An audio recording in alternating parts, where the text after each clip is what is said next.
흙먼지 날리는 길 위, 갓 태어난 아기의 울음소리가 희미하게 울려 퍼집니다. 비좁은 초가집 안 차가운 흙바닥 위에서 세상에 나온 이 작은 생명은 아직 아무것도 알지 못합니다. 하지만 이 아기의 운명은 이미 정해져 있습니다. 이 아이가 어떤 삶을 살아가게 될지, 누구와 결혼하게 될지, 어떤 음식을 먹고 어떤 옷을 입을지, 심지어 어떤 이름으로 불리며 어떤 방식으로 죽음을 맞이할지까지 모든 것이 태어나는 순간 이미 결정되어 버린 잔혹한 세계, 바로 조선입니다. 오늘 우리는 시간의 문을 열고 조선이라는 견고한 성벽 안으로 들어가 보려 합니다. 그리고 그 안에서 당신이 단 하루도 버티지 못할 이유를 적나라하게 마주하게 될 것입니다.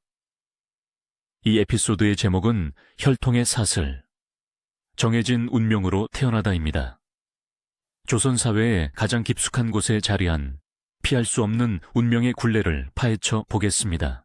조선은 유교라는 거대한 사상으로 직조된 사회였습니다. 유교는 단순한 철학이 아니었습니다. 그것은 국가의 통치 이념이자 백성 한 사람 한 사람의 삶을 지배하는 도덕률이었고, 가족 간의 관계를 규정하는 법이었으며, 나아가 개인의 정체성을 빚어내는 거푸집이었습니다.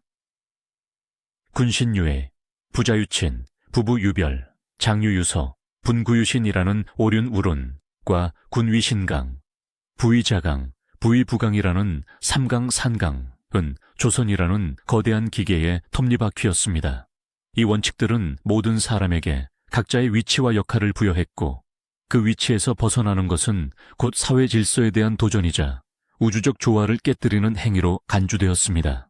이 유교적 질서는 신분제라는 이름의 견고한 사슬로 구현되었습니다. 양반, 중인, 상민, 그리고 천민. 이 네 개의 계층은 단순한 구분이 아니었습니다. 그것은 넘을 수 없는 벽이었고, 평생을 따라다니는 그림자였으며, 당신의 존재 자체를 정의하는 낙인이었습니다. 당신이 태어나는 순간, 당신은 이미 이 네 개의 방 중 하나에 던져졌고, 그 방의 문은 평생 굳게 잠겨 있었습니다. 가장 높은 곳에 군림했던 자들, 바로 양반이었습니다. 그들은 조선 사회의 모든 특권을 누렸습니다. 대대로 이어지는 토지와 노비를 소유했고, 과거 시험을 통해 관직에 오르며 국가의 주요 요직을 독점했습니다. 그들의 삶은 노동으로부터 해방되어 있었습니다. 새벽부터 밭을 갈고 시장에서 물건을 팔고 손에 흙을 묻히는 일은 상상조차 할 수 없었습니다. 그들의 주된 임무는 배움이었습니다. 사서 삼경을 읽고 시를 짓고 학문을 탐구하며 고매한 인품을 닦는 것이 그들의 존재 이유였습니다. 양반의 자제들은 태어나는 순간부터 이미 다른 세상에 살았습니다. 그들은 어릴 때부터 서당에서 글을 배우고 예법을 익히고 나라시를 논하는 법을 배웠습니다. 그들에게 과거 급제는 출세를 넘어 가문의 영광이자 당연한 의무였습니다. 설령 과거에 급제하지 못하더라도 그들은 지역 사회의 유력자로 군림하며 막강한 영향력을 행사했습니다. 그들의 말 한마디는 법이었고, 그들의 행동은 곧 세상의 기준이었습니다. 상민들은 그들 앞에서 고개를 숙여야 했고, 천민들은 감히 눈조차 마주칠 수 없었습니다. 양반의 특권은 단순히 부와 권력에만 머물지 않았습니다. 그들은 법적으로도 특별한 대우를 받았습니다. 같은 죄를 지어도 상민이나 천민보다 훨씬 가벼운 처벌을 받았고, 때로는 아예 처벌을 면하기도 했습니다. 그들은 마치 다른 종족처럼 이 땅 위를 걸었습니다. 그 아래에는 중인들이 있었습니다. 이들은 양반과 상민 사이에 어정쩡한 경계에 서 있는 자들이었습니다. 의관, 역관, 율관 등 전문 기술직이나 하급 관료를 지냈던 이들. 그들은 양반 못지않은 지식을 갖추고 있었고, 때로는 외국어에 능통하거나 뛰어난 실무 능력을 자랑하기도 했습니다. 하지만 그들의 지식과 능력은 정치적 권력으로 이어지지 못했습니다. 품계는 제한적이었고 고위관직으로의 승진은 거의 불가능했습니다. 그들은 양반들의 손과 발이 되어 실무를 처리했지만 결코 양반과 동등한 대우를 받지 못했습니다. 그들은 양반들의 멸시를 견뎌야 했고 상민들의 부러움과 질시를 동시에 받았습니다. 지적으로는 양반에 가깝고 사회적으로는 상민과 크게 다르지 않은 그 모호한 위치에서 오는 좌절감과 갈등은 중인들의 삶을 늘 괴롭혔습니다. 그들은 한 발짝만 더 내디디면 양반의 세계에 닿을 것 같았지만 그 한 발짝은 평생을 가도 닿을 수 없는 거대한 심연이었습니다. 그리고 조선 인구의 대부분을 차지했던 상민들. 그들은 조선 사회의 허리이자 근육이었습니다. 농민, 수공업자, 상인들이 바로 이들이었습니다. 그들은 매일 아침 해가 뜨기 전부터 밤늦도록 일하며 나라의 세금을 바치고 부역에 동원되어 국가의 크고 작은 공사에 몸을 바쳤습니다. 그들의 삶은 땀과 눈물로 얼룩져 있었습니다. 척박한 땅을 일궈 곡식을 얻고 투박한 손으로 물건을 만들고 험한 길을 오가며 장사를 해야만 겨우 가족의 생계를 유지할 수 있었습니다. 가뭄이 들거나 홍수가 나면 그들의 삶은 곧바로 지옥으로 변했습니다. 굶주림과 질병은 늘 그들의 곁을 맴돌았습니다. 상민들은 개인적인 욕망이나 꿈을 가질 여유조차 없었습니다. 그들의 삶은 오직 생존과 가족의 부양에 초점이 맞춰져 있었습니다. 자식들은 부모가 하던 일을 그대로 물려받아야 했습니다. 아들은 농부가 되고 딸은 농부의 아내가 되어 또 다른 농부의 자식을 낳았습니다. 신분 상승의 꿈은 그들에게는 허황된 사치였습니다. 극히 드물게 과거 시험에 응시하여 합격하는 상민이 있었지만 이는 가뭄에 콩 나듯 하는 기적에 가까웠고 그마저도 대개는 이미 재산이 상당하거나 학문의 조예가 깊은 집안의 자제들이었습니다. 대부분의 상민들에게 세상은 태어난 곳 그 이상도 이하도 아니었습니다. 그들은 흙먼지 날리는 논밭에서 평생을 보내다 흙으로 돌아가는 존재였습니다. 가장 밑바닥, 인간 이하의 존재로 취급받았던 천민들, 노비, 백정, 광대, 기생, 무당 등이 이 계층에 속했습니다. 그들은 사람으로 대접받지 못했습니다. 노비는 주인의 재산이었고 사고 팔 수 있는 물건이었습니다. 그들에게는 이름조차 제대로 없었고 주인의 허락 없이는 결혼도, 심지어 죽음조차도 마음대로 할 수 없었습니다. 백정은 도사를 하는 천한 직업이라는 이유로 사회에서 가장 천대받았고 그들의 자식들은 학교에 갈 수 없었으며 양반과 같은 마을에 살 수조차 없었습니다. 광대와 기생은 사람들의 유흥을 위해 존재했지만 그들의 인격은 철저히 무시당했습니다. 천민들에게는 법적 보호라는 개념 자체가 희미했습니다.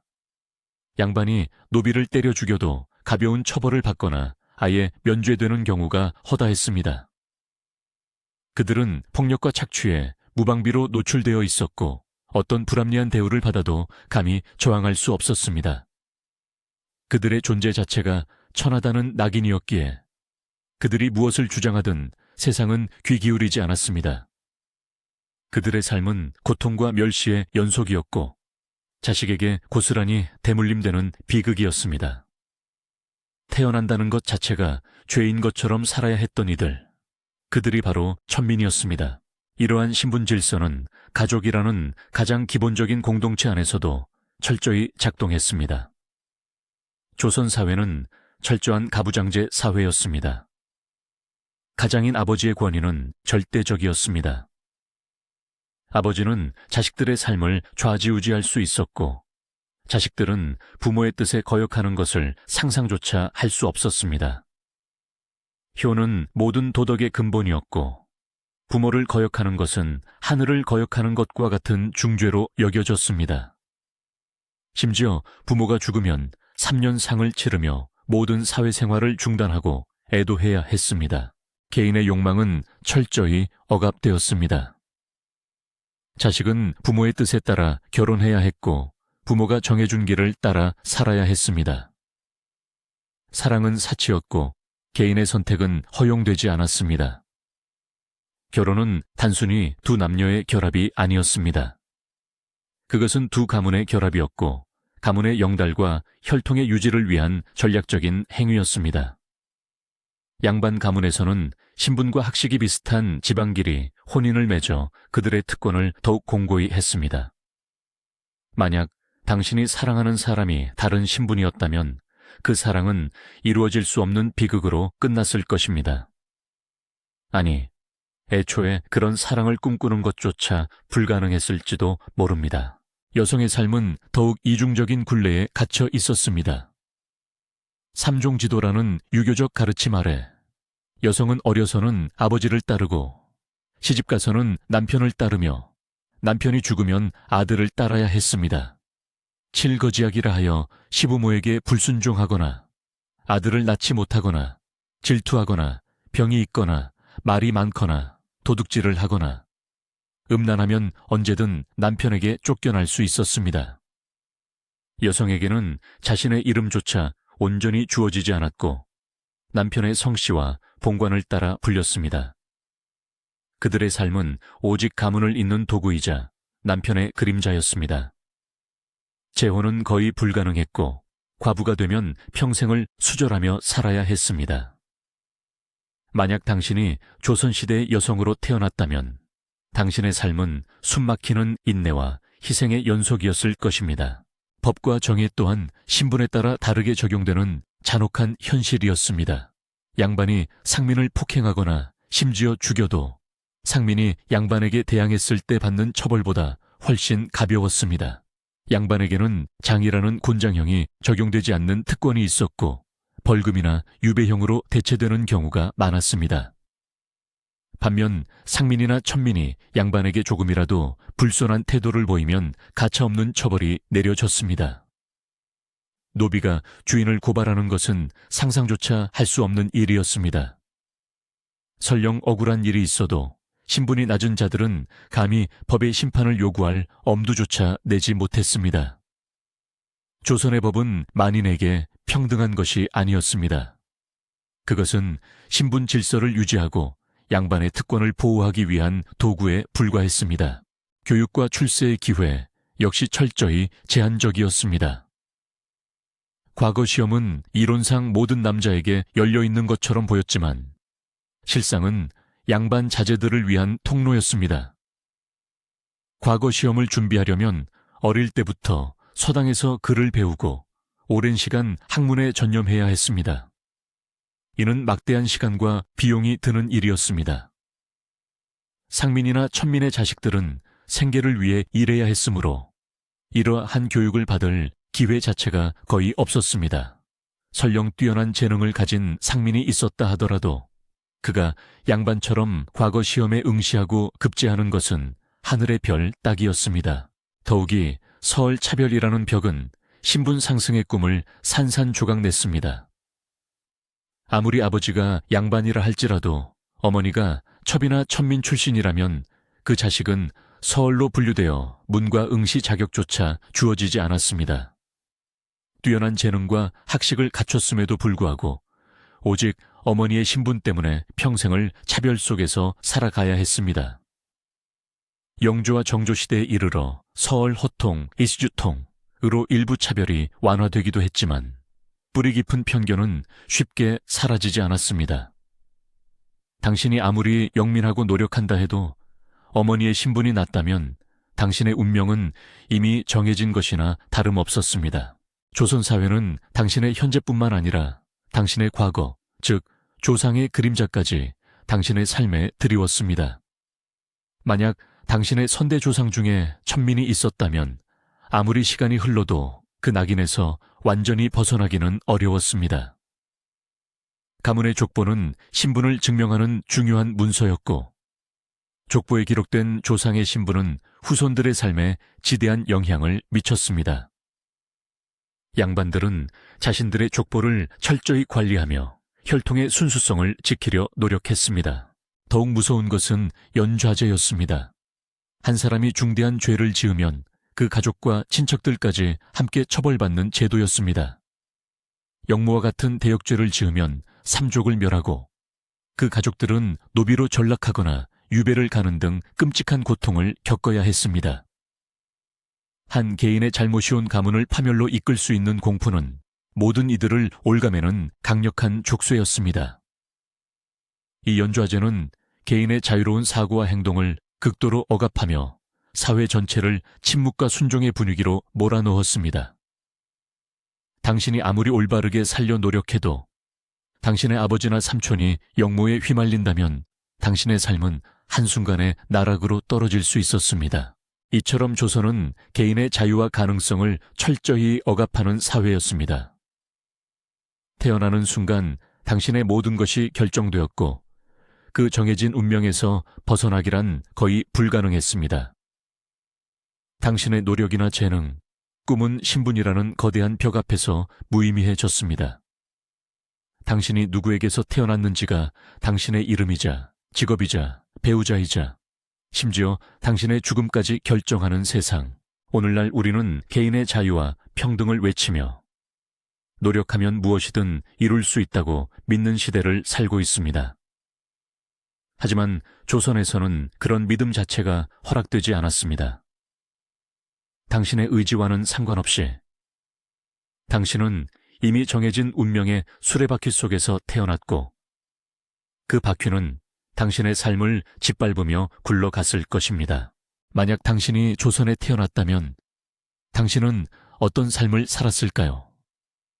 흙먼지 날리는 들판에서 평생을 일하다 세우러져 갔을까요? 아니면 권력의 정점에서 남을 억압하며 살았을까요? 어느 쪽이든 당신은 당신이 원하는 삶을 살 수 없었을 것입니다. 조선이라는 이름의 거대한 감옥, 그 안에서 당신은 과연 단 하루라도 버틸 수 있었을까요? 이 질문을 던지며 오늘 이야기를 마칩니다. 차가운 새벽 공기가 허름한 초가집 문틈을 비집고 들어와 잠든 이의 콧속을 스친다. 아직 해가 뜨지 않은 어둠 속 집단 위에서 간신히 몸을 뉘었던 이들은 저절로 눈을 뜬다. 밤새 쑤셨던 허리와 어깨는 굳어있고 손발은 차가운 기운에 시려온다. 어제 먹다 남은 묽은 죽 한 그릇이 유일한 아침 식사. 그마저도 없는 날이 허다하다. 씹는다는 감각보다는 그저 목구멍으로 넘기는 행위에 가까운 식사를 마치면 또다시 고된 하루가 시작된다. 이곳은 조선. 우리가 익히 아는 찬란한 문화와 위대한 왕들의 이야기가 아니다.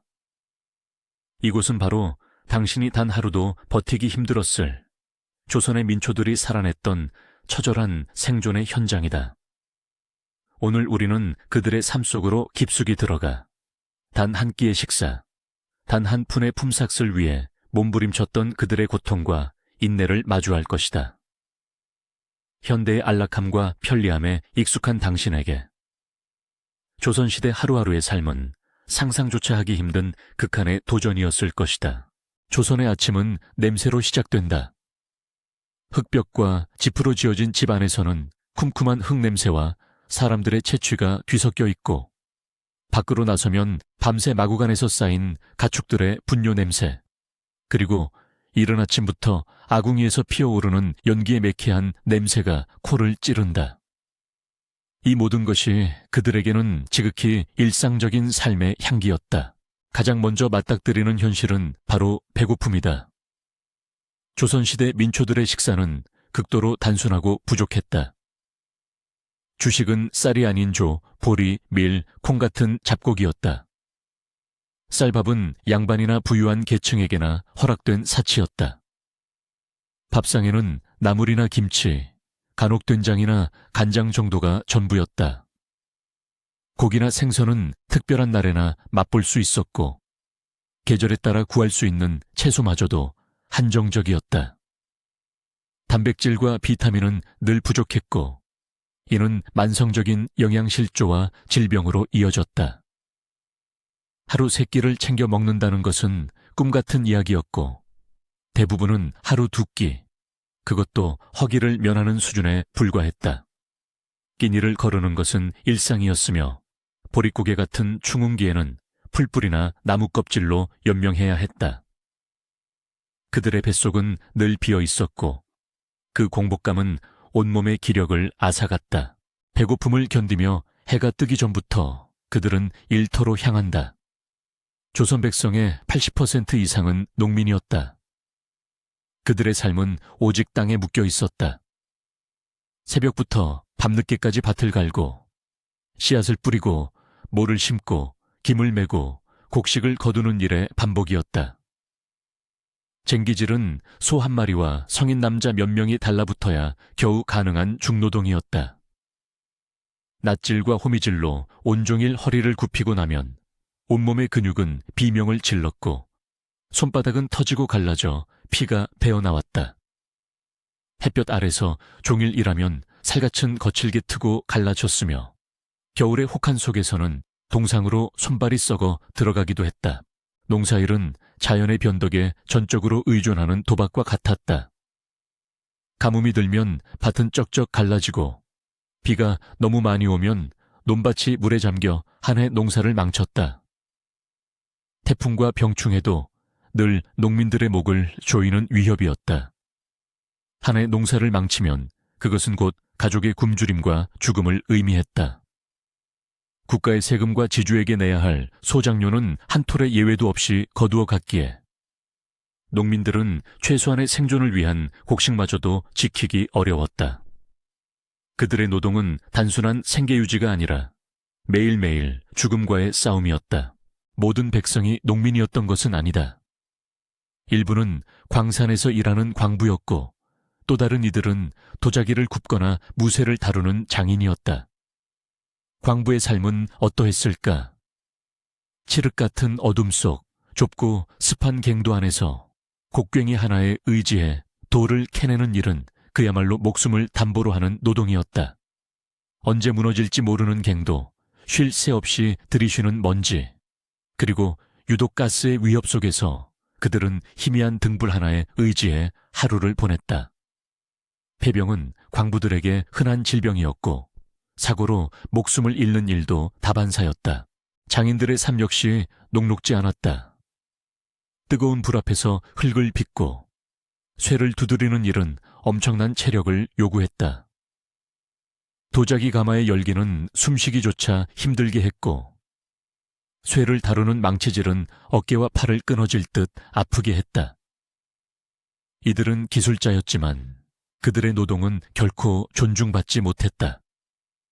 대부분 천민 신분이거나 국가에 소속되어 강제 노동을 해야 하는 경우가 많았다. 그들의 손끝에서 아름다운 예술품이 탄생했지만 그들의 삶은 아름다움과는 거리가 멀었다. 이처럼 고된 노동 외에도 백성들을 짓누르는 또 하나의 거대한 짐이 있었으니 바로 요역, 야오이이다. 요역은 국가가 백성을 강제로 동원하여 공공사업에 투입하는 무급 노동이었다. 성을 쌓고 도로를 정비하고 궁궐을 짓고 다리를 놓는 일에 일반 백성들이 차출되었다.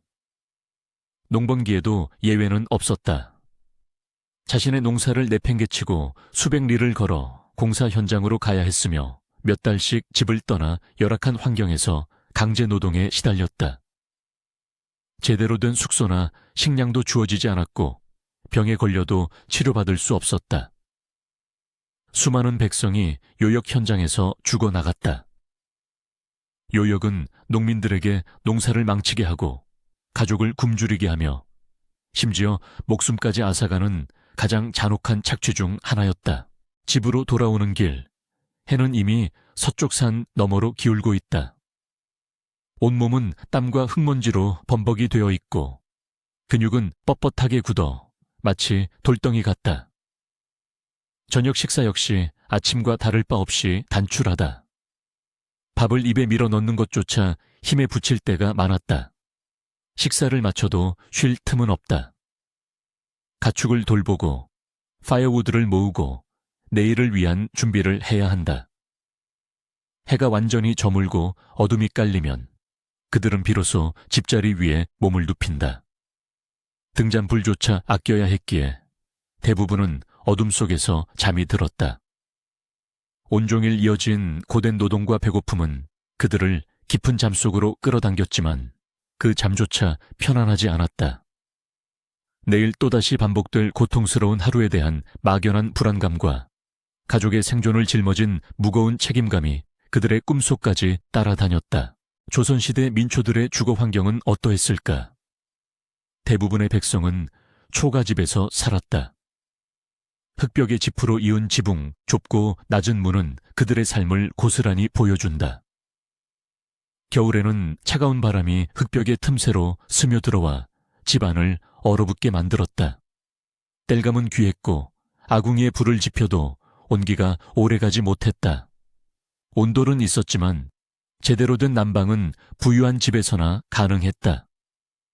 추위는 그들의 건강을 위협하는 주요 요인이었다.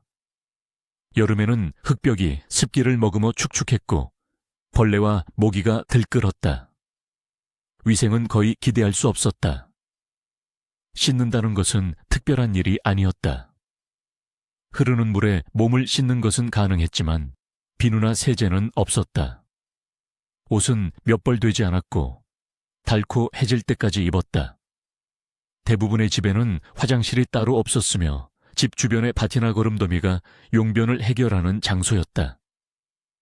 이러한 비위생적인 환경은 질병의 온상이 되었다. 질병은 조선시대 민초들에게 죽음보다 더한 공포였다. 현대의학이 발달하기 전 조선시대의 의술은 극히 초보적인 수준이었다. 대부분의 민중은 제대로 된 의사의 진료를 받을 수 없었다. 민간요법이나 무속신앙에 의존하는 경우가 많았고 병에 걸리면 그저 하늘의 뜻으로 받아들여야 했다. 작은 감기나 배탈도 쉽게 죽음으로 이어질 수 있었다. 특히 전염병은 마을 전체를 휩쓸어 순식간에 수많은 생명을 앗아갔다. 천연두, 홍역, 콜레라, 이질 등 이름조차 생소한 질병들이 백성들을 공포에 떨게 했다. 한번 전염병이 돌면 마을 어귀에는 시신이 즐비했고 살아남은 자들은 그저 절망 속에서 다음 차례를 기다릴 뿐이었다. 영아 사망률은 상상을 초월했다. 갓 태어난 아이가 돌을 넘기지 못하고 죽는 것은 너무나 흔한 일이었다. 열악한 위생 환경, 산모의 영양 부족, 그리고 의료 시스템의 부재는 연약한 생명들을 무참히 앗아갔다.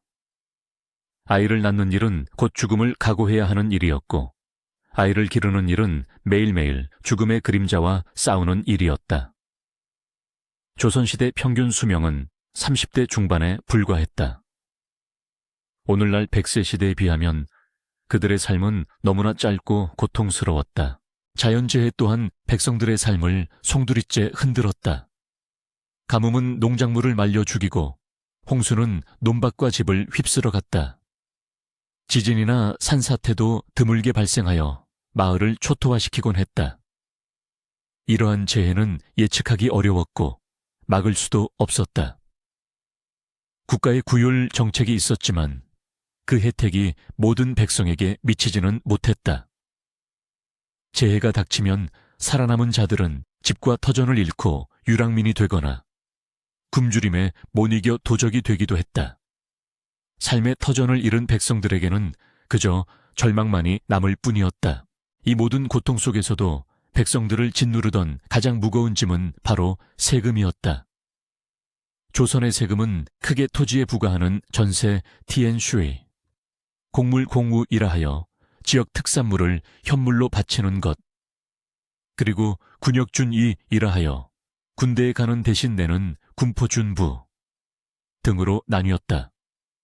언뜻 보면 몇 가지 되지 않는 듯하지만 실상은 백성들의 모든 생산물과 노동력을 착취하는 교묘한 시스템이었다.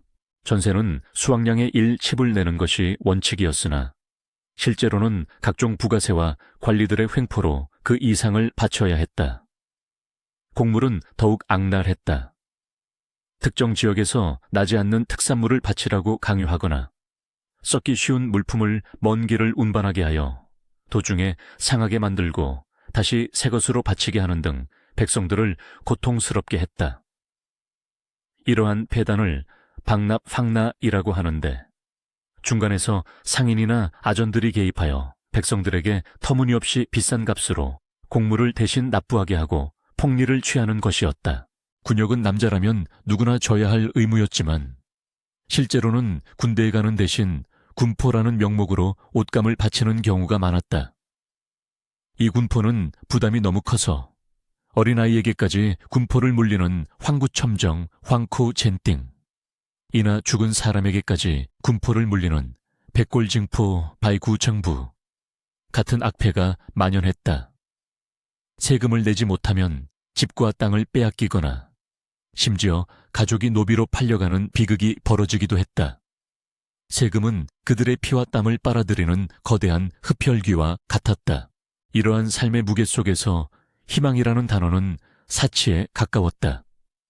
대대로 이어지는 가난은 마치 벗어날 수 없는 굴레와 같았다.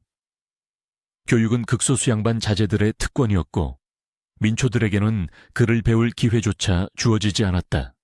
신분제도는 그들의 삶을 옥죄는 거대한 감옥이었다. 농민으로 태어나면 농민으로 살다가 죽어야 했고 천민으로 태어나면 천민의 굴레를 벗어날 수 없었다. 개천에서 용나는 일은 극히 드물었고 대부분의 백성은 주어진 운명에 순응하며 살아야 했다. 그럼에도 불구하고 그들은 살아냈다.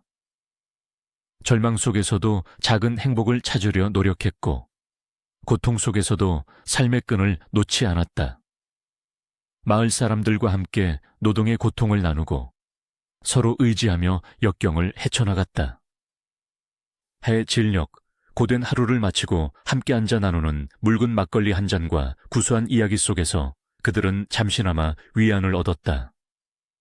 자식들의 웃음소리, 이웃과의 정겨운 대화, 그리고 자연의 순리에 몸을 맡기는 삶 속에서 그들은 작지만 소중한 의미를 발견했다.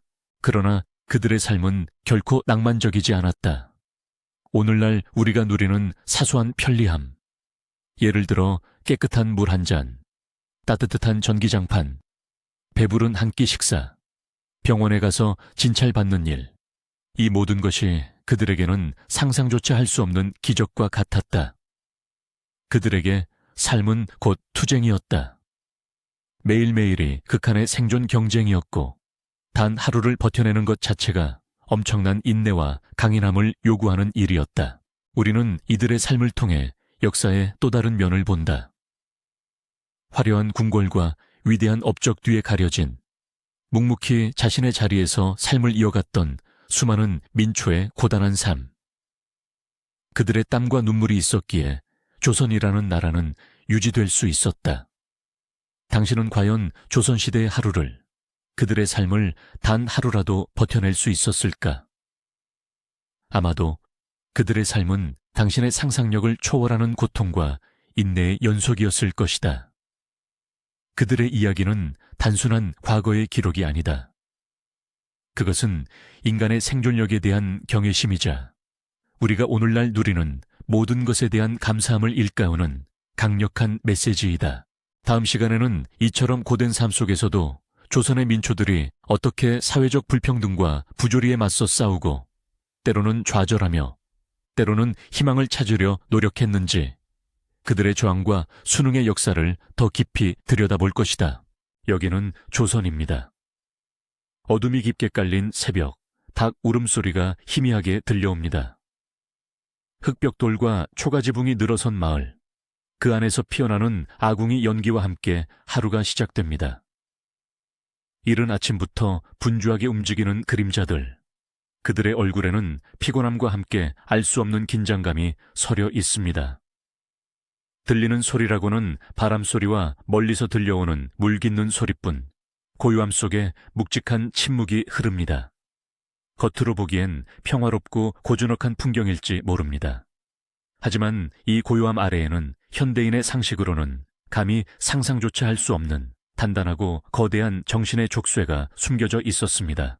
오늘 우리는 조선이라는 시대를 물리적 생존의 관점에서 벗어나 그 시대가 개인의 정신과 영혼에 어떤 영향을 미쳤는지 깊이 들여다볼 것입니다. 굶주림과 질병, 전쟁의 위협 같은 외적인 공포를 넘어 조선이라는 사회가 개인의 내면 세계에 가했던 압력, 즉 철로 단련된 정신의 실체를 파헤칠 것입니다. 엄격한 성 역할, 특히 여성에게 가해졌던 극심한 통제와 제한된 자율성, 그리고 잔혹하리만큼 현실적인 삶의 단면들을 마주할 것입니다.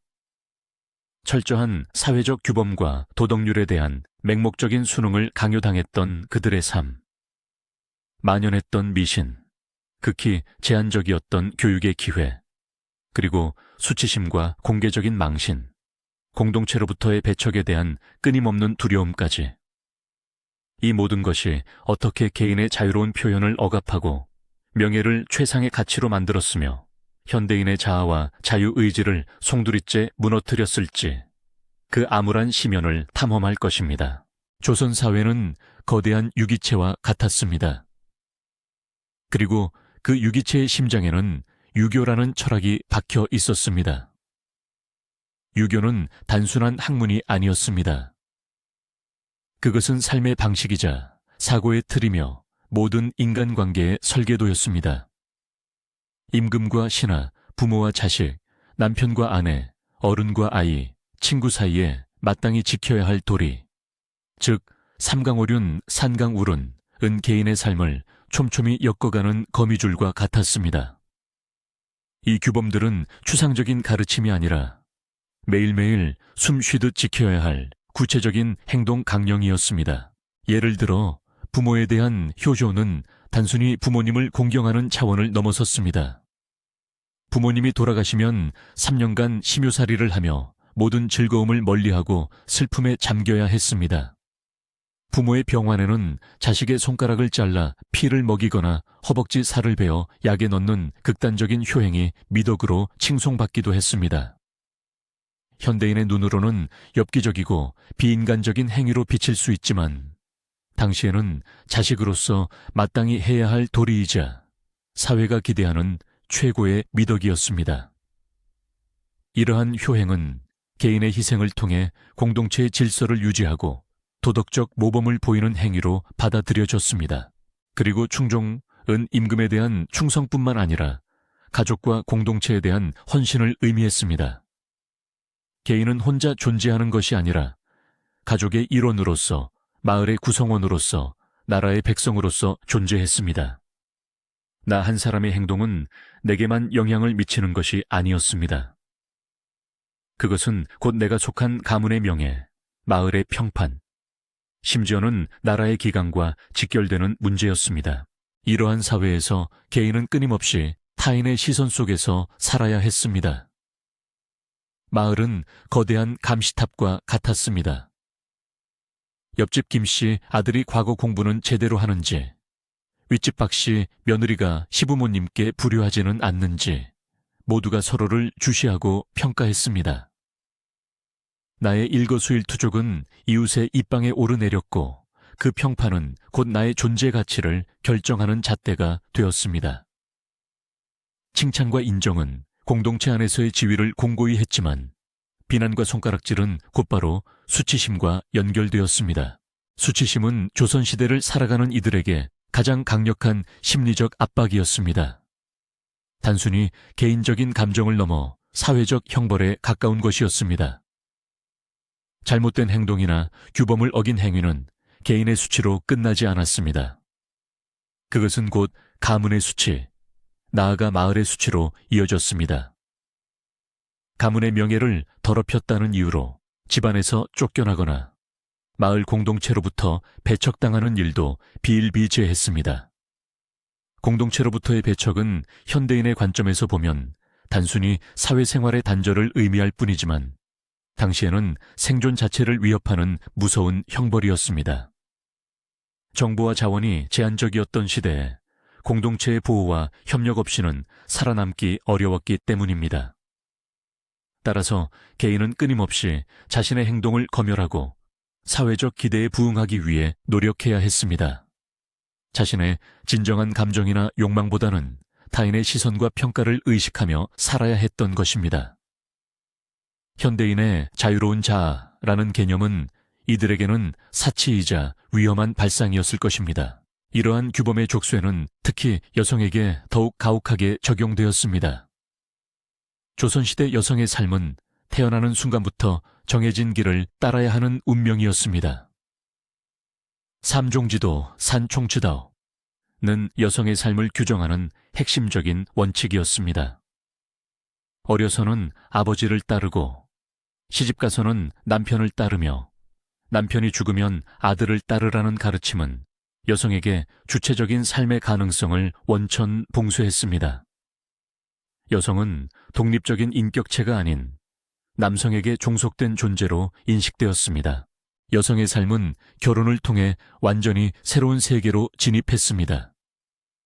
결혼은 사랑의 결실이 아니라 가문과 가문이 맺는 계약이자 자손을 잇기 위한 사회적 제도의 일부였습니다. 신부는 낯선 시집으로 들어가 시부모와 남편에게 절대 복종해야 했습니다. 시집살이는 고된 노동과 함께 끊임없는 감시와 평가의 연속이었습니다. 며느리는 자신의 감정을 드러내기보다는 순종적이고 인내하는 모습을 보여야 했습니다. 조금이라도 시부모의 마음에 들지 않는 행동을 하면 칠거지악 이라는 명목으로 남편에게 쫓겨날 수 있었습니다. 시부모에게 불순종하거나 아들을 낳지 못하거나 질투가 심하거나 병이 있거나 말이 많거나 도둑질을 하거나 음탕한 행위를 하는 것. 이 중 어느 하나라도 해당하면 여성은 언제든 버림받을 수 있었습니다. 이혼은 여성에게는 곧 사회적 죽음을 의미했습니다. 친정으로 돌아가도 받아들여지지 않는 경우가 많았고 사회에서 설 곳을 잃어버렸습니다. 여성의 공간은 안방 혹은 규방으로 한정되었습니다. 바깥 세상과의 교류는 극히 제한적이었고 교육의 기회는 거의 주어지지 않았습니다. 양반가의 여성이라 할지라도 글을 배우는 것은 사치스러운 일로 여겨졌고 오직 가사를 돌보고 자녀를 양육하는 것이 주된 역할이었습니다. 이러한 환경에서 여성은 자신의 지적 호기심이나 재능을 발휘할 기회를 얻기 어려웠습니다. 그녀들의 세상은 집안의 작은 울타리 안에 갇혀 있었고 그 안에서만 의미를 찾도록 강요받았습니다. 특히 아들을 낳는 것은 여성의 존재 이유이자 가장 중요한 의무였습니다. 가문의 대를 잇는다는 중압감은 여성에게 엄청난 심리적 부담으로 작용했습니다. 아들을 낳지 못하는 여성은 칠거지악 중 하나인 무자우지월로 인해 버림받거나 소실 체업비율을 드리는 것을 묵인해야 하는 비극적인 상황에 놓이기도 했습니다. 이처럼 여성의 가치는 오직 출산 능력과 순종적인 태도로 평가되었고 개개인의 존엄성은 철저히 무시되었습니다. 남편을 잃은 여성, 즉 과부의 삶은 더욱 비극적이었습니다. 재혼은 사회적으로 용납되지 않았습니다. 남편에게 정절을 지키는 열렬리엔누가 되는 것이 최고의 미덕으로 칭송받았습니다. 심지어 남편을 따라 자결하는 것을 칭송하는 풍조까지 있었습니다. 국가에서는 열녀를 표창하고 그들의 이야기를 널리 알렸으며 열녀문이라는 정려징루를 세워 기리기도 했습니다. 이는 여성들에게 순결과 절개를 강요하는 강력한 사회적 압력이었습니다. 물론 열녀가 되어 가문의 명예를 드높이는 것을 자랑스러워하는 이들도 있었겠지만 대부분의 과부는 젊은 나이에 남편을 잃고 홀로 자식들을 키우며 고독하고 힘든 삶을 살아야 했습니다. 재혼을 선택한 여성은 자식들이 과거를 볼 수 없게 하는 등 사회적 불이익을 당하기도 했습니다.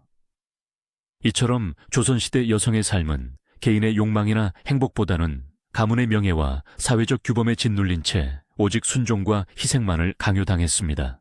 물론 이 엄혹한 질서 속에서도 자신의 목소리를 내거나 규범에 저항했던 여성들이 없었던 것은 아닙니다.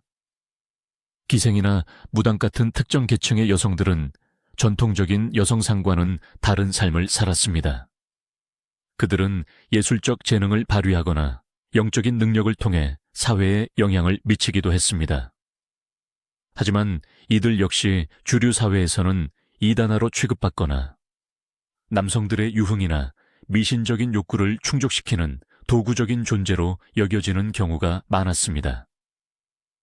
이들의 삶은 예외적인 것이었으며 대부분의 조선 여성은 정해진 틀 안에서 숨막히는 삶을 살아야 했습니다. 조선시대 사람들의 정신세계를 지배했던 또 다른 강력한 힘은 바로 미신이었습니다. 유교가 지식인 계층의 공식적인 통치 이념이었다면 백성들의 일상생활 깊숙이 뿌리내린 것은 바로 무속신앙과 풍수지리 같은 민간신앙이었습니다.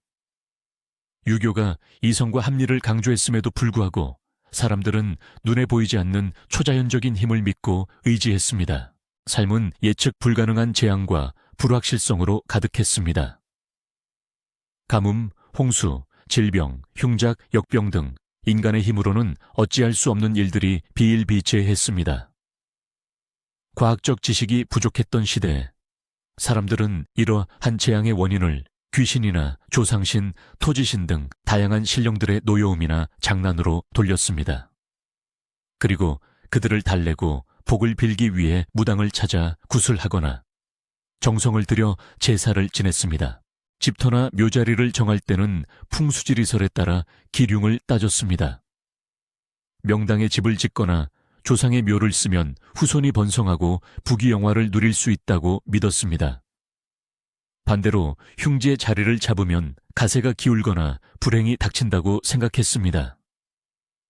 이 때문에 좋은 묘자리를 얻기 위해 다투거나 심지어는 남의 묘를 파헤치는 파묘와 같은 극단적인 행위도 벌어졌습니다.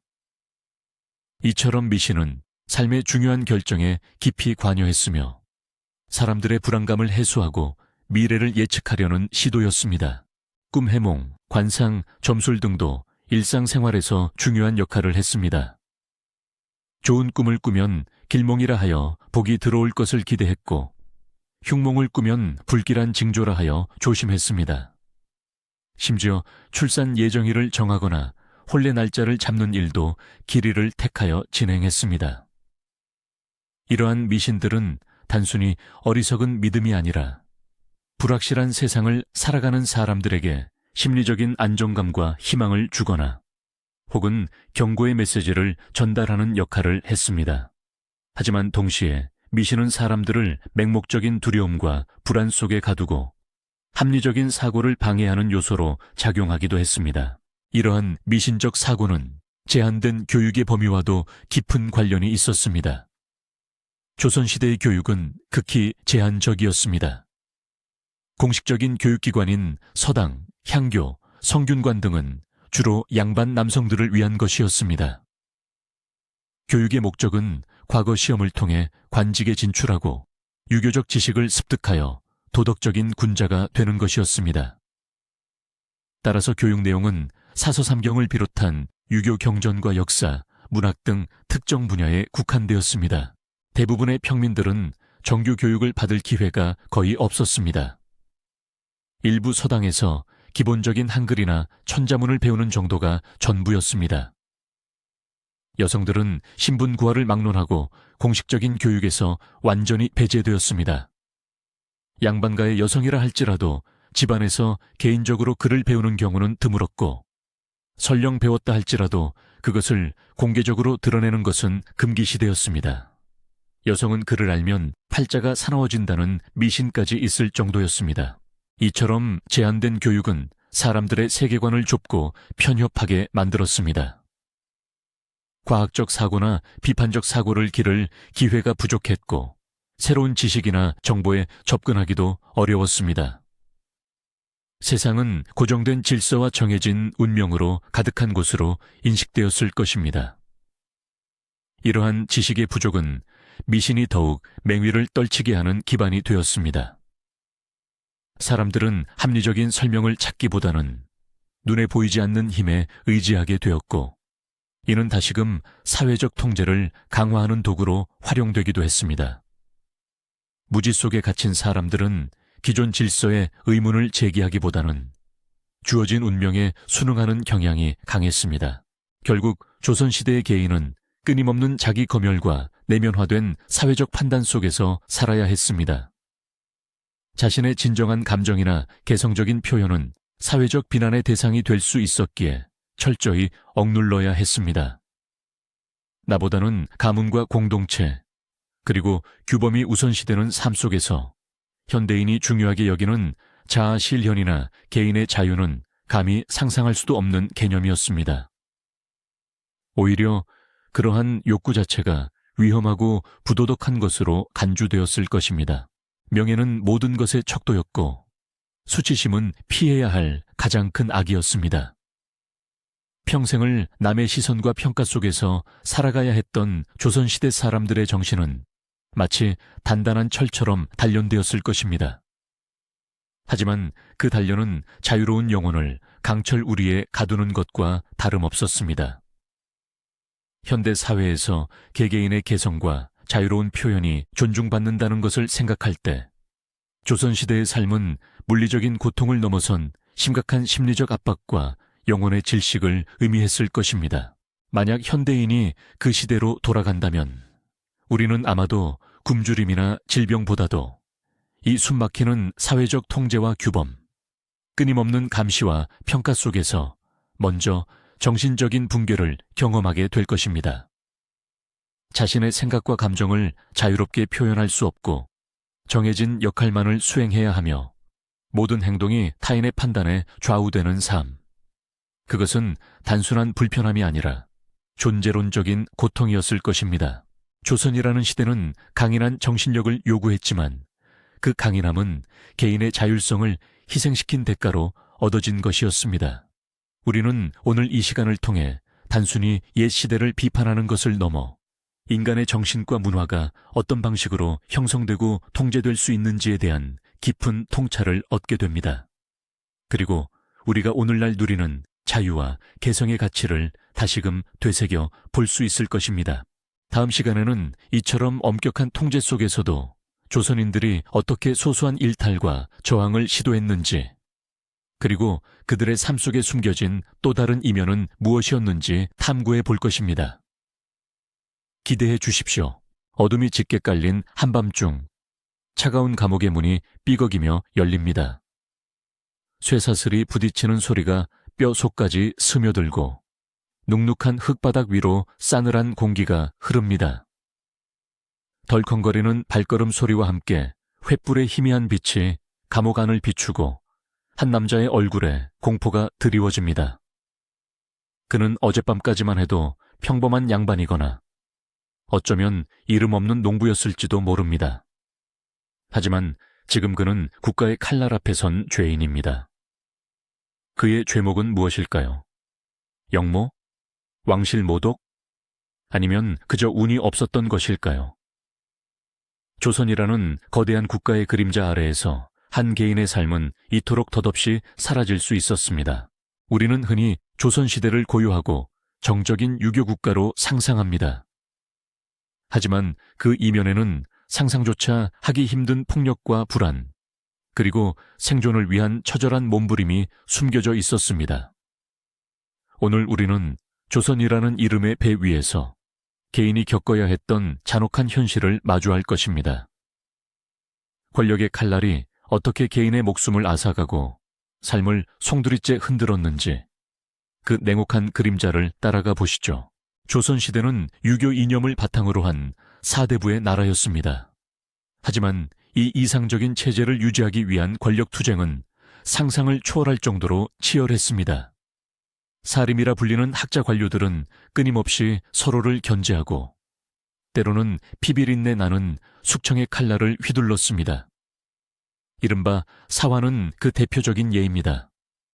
무오사화, 갑자사화, 기묘사화, 을사사화. 교과서에서 몇 줄로 배우는 이 사건들은 수많은 이들의 삶을 파괴하고 조선 사회 전체를 공포에 떨게 했습니다. 어느 날 갑자기 한밤중에 문이 부서져라 두드려지는 소리가 들립니다. 잠에서 깨어난 가족들은 영문도 모른 채 관군에게 끌려나갑니다. 죄목은 역모 혹은 붕당 정치의 희생양이라는 이름 아래 조작된 죄였습니다. 불과 몇 시간 전까지 고요했던 집안은 순식간에 아수라장이 되고 따뜻했던 가족의 온기는 차가운 감옥의 한기로 변합니다. 정치적 반대파를 제거하기 위한 명분으로 사소한 학문적 논쟁이나 왕실 비판이 역모로 둔갑하고 수많은 학자들이 죽음을 맞거나 유배를 떠났습니다. 그들의 가족들 역시 예외는 아니었습니다. 아버지가 역적으로 몰리면 아들은 관직에 나갈 수 없었고 딸들은 노비가 되거나 강제로 결혼해야 했습니다. 심지어 삼족이 멸해지는 잔혹한 형벌은 온 가족의 씨를 말려버리는 공포 그 자체였습니다. 사화가 지나간 자리에는 핏빛 얼룩과 함께 깊은 상처가 남았습니다. 하지만 그것은 끝이 아니었습니다. 사화의 시대가 끝나자 붕당 정치라는 또 다른 권력 다툼의 그림자가 조선을 뒤덮었습니다. 동인과 서인, 남인과 북인, 노론과 소론. 이들은 때로는 학문적 이견으로, 때로는 정치적 이권으로 나뉘어 끊임없이 대립했습니다. 오늘 승리한 당파가 내일은 패배하여 숙청당하는 일이 다반사였습니다.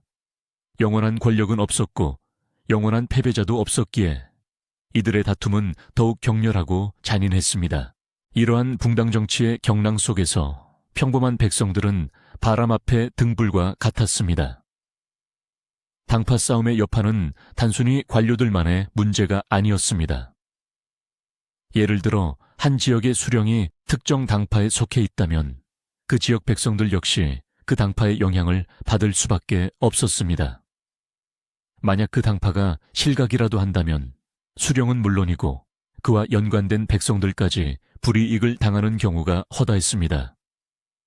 죄 없는 백성들이 정치 보복의 희생양이 되거나 당파 싸움에 휘말려 재산을 잃고 고향을 떠나야 하는 일도 비일비재했습니다. 권력의 칼날은 그렇게 보이지 않는 곳에서 수많은 사람들의 삶을 짓밟았습니다. 이처럼 조선은 끊임없는 권력 투쟁의 장이었고 그 투쟁은 종종 극단적인 형태의 사법적 폭력으로 이어졌습니다. 국가의 존재 이유 중 하나는 백성의 생명과 재산을 보호하는 것이지만 조선시대의 사법제도는 오히려 국가가 개인의 삶을 유린하는 도구가 되기도 했습니다. 특히 고문은 죄를 밝히는 수단이라기보다는 자백을 강요하고 죄인을 심판하는 주요한 과정이었습니다. 지금 차가운 옥사 한 구석에서 끔찍한 비명이 울려 퍼집니다. 곤장 소리가 둔탁하게 살점을 때리고 줄이 틀리는 소리가 뼈마디를 꺾는 듯합니다. 압슬이라는 고문은 무릎 위에 무거운 돌을 올려놓고 압박하는 것으로 고통을 견디다 못해 정신을 잃거나 평생 불구로 살아가야 하는 이들도 많았습니다. 고문은 죄의 경중을 떠나 자백을 받아내기 위한 가장 효과적인 수단으로 여겨졌습니다. 죄가 없다고 아무리 항변해도 고통 앞에서 인간은 나약해질 수밖에 없었습니다. 거짓 자백이 강요되고 그 자백은 또 다른 무고한 이들을 나락으로 떨어뜨리는 증거가 되었습니다. 조선시대에는 현대와 같은 무죄 추정의 원칙은 존재하지 않았습니다. 일단 죄인으로 지목되면 스스로 결백을 증명해야 하는 무거운 짐을 짊어져야 했습니다. 관리의 심증만으로도 고문이 시작될 수 있었고 고문으로 얻어낸 자백은 곧 유죄의 증거가 되었습니다. 힘없고 배경 없는 백성에게는 그 어떤 변명도 통하지 않았습니다. 관에 끌려가는 순간 그들의 삶은 이미 지옥으로 변해버린 것이나 다름없었습니다. 형벌 또한 가혹하기 그지없었습니다. 가벼운 죄는 곤장이나 태형 같은 육체적 고통으로 다스려졌지만 중죄인에게는 목숨을 앗아가는 형벌이 기다리고 있었습니다. 참수형은 가장 흔한 사형 방식이었고 능지처참은 역모와 같은 극악무도한 죄인에게 내려지는 가장 잔혹한 형벌이었습니다. 이 모든 과정은 공개적으로 집행되어 백성들에게 공포심을 심어주고 국가의 권위를 과시하는 수단으로 활용되었습니다. 광장에 모인 군중들 앞에서 한 인간의 생명이 덧없이 사라지는 모습을 지켜봐야 했던 백성들의 마음속에는 국가에 대한 두려움과 무력감이 깊이 새겨졌을 것입니다. 이처럼 내부의 권력 다툼과 잔혹한 사법제도가 개인의 삶을 위협했다면 외부로부터 밀려드는 침략은 국가의 존망과 직결되는 더욱 거대한 공포였습니다. 조선은 주변 강대국들 사이에서 위태로운 균형을 유지해야 했고 그 균형이 깨질 때마다 백성들은 피로 얼룩진 역사의 한 페이지를 써 내려가야 했습니다. 임진왜란과 병자호란은 조선 백성들에게 잊을 수 없는 상처를 남긴 대표적인 외침이었습니다. 1992년 고요했던 아침을 깨고 동해 바다에서 검은 그림자들이 밀려오기 시작했습니다. 일본군이 부산포에 상륙했다는 소식은 순식간에 조선 팔도를 공포에 몰아넣었습니다.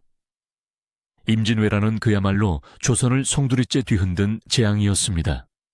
일본군의 조총 앞에 조선군은 속수무책으로 무너졌고 파죽지세로 북상하는 왜군에 의해 한양은 함락되고 선조는 의주로 피난했습니다. 전쟁의 참혹함은 이루 말할 수 없었습니다.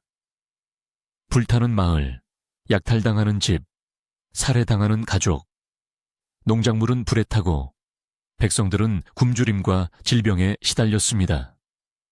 수많은 젊은이들이 강제로 징집되어 전장으로 끌려갔습니다.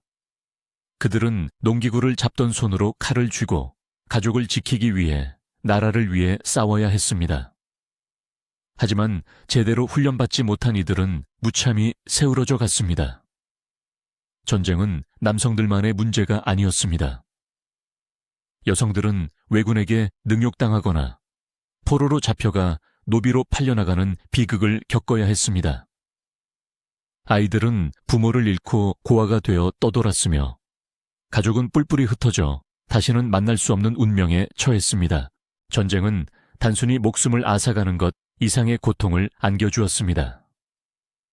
고향을 잃고 떠도는 피난민들은 굶주림과 추위, 질병에 시달리며 죽어갔습니다. 일본군은 조선인의 코와 귀를 베어가는 만행을 저질렀고 이는 백성들에게 씻을 수 없는 정신적 상처를 남겼습니다. 전쟁이 끝난 후에도 조선 사회는 폐허가 되었고 복구와 재건에는 오랜 시간이 필요했습니다. 임진왜란은 조선 백성들에게 국가가 개인을 보호하지 못했을 때 겪어야 하는 가장 끔찍한 현실을 보여주었습니다. 임진왜란의 상처가 차에 아물기도 전 북쪽에서는 또 다른 거대한 위협이 다가오고 있었습니다. 만주족이 세운 후금, 훗날 청나라는 강력한 군사력을 바탕으로 조선을 압박했습니다. 시험 27년 정묘호란에 이어 1636년 병자호란은 조선의 운명을 결정지었습니다. 인조는 남한산성으로 피신했지만 혹독한 추위와 식량 부족 속에서 결국 청태종에게 항복하고 삼전도의 치욕을 겪어야 했습니다. 병자호란은 임진왜란과는 또 다른 방식으로 조선 백성들에게 깊은 상처를 남겼습니다. 청나라 군대는 엄청난 속도로 남하하며 조선을 유린했습니다. 특히 포로로 잡혀간 조선인의 수는 상상을 초월했습니다. 수십만 명의 백성들이 차가운 겨울 바람 속에서 만주로 끌려갔습니다. 그들은 노비가 되어 혹독한 강제 노동에 시달리거나 이국 땅에서 비참한 죽음을 맞이했습니다. 더욱 가슴 아픈 것은 고향으로 돌아온 환양녀, 환샹누들이었습니다.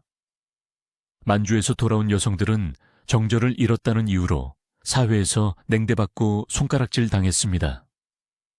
그녀들은 전쟁의 피해자였음에도 불구하고 사회의 편견과 비난 속에서 이중의 고통을 겪어야 했습니다. 국가의 무능함과 사회의 잔인함이 한데 얽혀 개인의 삶을 짓밟은 비극적인 단면이었습니다. 병자호란은 단순히 전쟁의 패배를 넘어 조선인의 자존심과 삶의 터전을 송두리째 흔들어 놓은 사건이었습니다. 외부의 침략만큼은 아니지만 내부의 반란 또한 조선 백성들의 삶을 위협하는 요소였습니다. 국가의 가혹한 수탈과 관리들의 부패에 지친 백성들은 때때로 봉기를 일으켰습니다. 홍경래의 난과 같은 대규모 밀란은 국가체제를 뒤흔들었고 결국 진압되었지만 그 과정에서 수많은 무고한 백성들이 희생되었습니다. 반란에 참여하지 않았더라도 반란군이 지나간 지역의 백성들은 양쪽 군대 모두에게 약탈당하고 학살당하는 이중고를 겪었습니다. 또한 반란 진압 후에는 연좌제로 인해 수많은 이들이 처벌받고 삶의 터전을 잃어야 했습니다. 조선의 역사는 이처럼 끊임없는 위협과 불안 속에서 이어져 왔습니다. 권력의 칼날은 때로는 내부에서, 때로는 외부에서 날아와 한 개인의 삶을 베어 넘겼습니다. 정치적 숙청의 희생양이 되거나 잔혹한 고문 속에서 거짓 자백을 강요당하고 전쟁의 포화 속에서 가족을 잃고 노비로 끌려가거나 혹은 반란의 불길 속에서 무참히 죽어갔습니다. 이 모든 것은 국가라는 거대한 시스템의 그림자 아래에서 개인이 얼마나 무력하고 취약한 존재였는지를 여실히 보여줍니다. 조선시대의 한 사람의 삶은 그 스스로의 의지나 노력만으로는 지켜지기 어려웠습니다. 당파 싸움의 경랑 속에서 언제 숙청당할지 모르는 공포, 관리의 심기에 따라 생사여탈이 결정되는 불합리한 사법체계, 그리고 시도 때도 없이 밀려오는 외세의 침략과 약탈. 이 모든 것이 조선시대를 살아간 평범한 이들이 감내해야 했던 현실이었습니다. 우리는 오늘날 자유와 인권을 당연하게 여기지만 조선시대에는 이 모든 것이 한순간에 사라질 수 있는 허망한 것이었습니다. 어쩌면 우리가 상상하는 조선시대는 너무나도 아름다운 이상향이었을지도 모릅니다. 하지만 그 이면에는 권력의 칼날 아래 시퍼렇게 날 서 있던 잔혹한 현실이 존재했습니다.